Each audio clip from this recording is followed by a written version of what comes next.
متانت ایشون یکی از خصوصیات بارز ایشون هست که مثال زدنی هست. در طول این 28 سال 29 سالی که ایشون جانباز بودن حتی لب به شکایت و شکوه باز نکردن. مثلا موقعی ما برای درمان بعضا حالا میشد که میرفتیم تهران رستوران جایی می‌خواستیم غذا بخوریم مثلا راهمون نمیدادن، مثلا حاجی ها رو ببرید بیرون.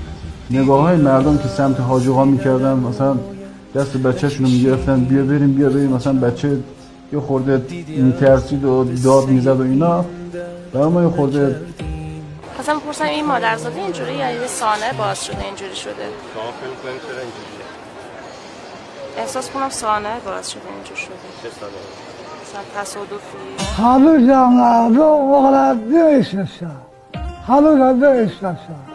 25 ساله کسی با اون صحبت نکردم. شما رو که دیدم اومدم پرسیدن که بر اساس چی اینجوری شده؟ گفتم بر اساس خونپای. فقط اومدم میگم دستتون در نکنه. خوش بسازید. به خدا ما که قدرشون رو نمیدونیم. مخلص همینجوری مخلص شمسیه یک بازی هم بوسش بکنید اینا خیلی مخلص. سلامت. دیدی از قصه این درد نکردیم حکایت، چشم بستیم مبادا که کمک خواسته باشیم، چشم بستیم بر این رنج بر این بار امانت. اگر نوریه باشن، اگر هر چی باشن نسبت به من میگم این عزیزتره بریم.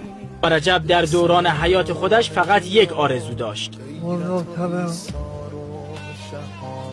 عقیده مالی است که محرم از نزدیک ببینه.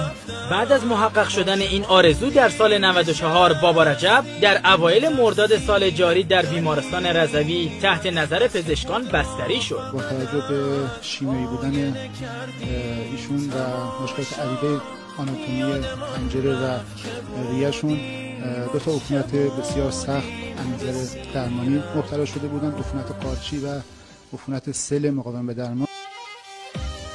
سند صدق او در چهره نورانی او بود که جانبازی او و زجری که این جانباز عزیز قریب 30 سال تحمل کرد. این شهید والا مقام در حرم مطهر امام رضا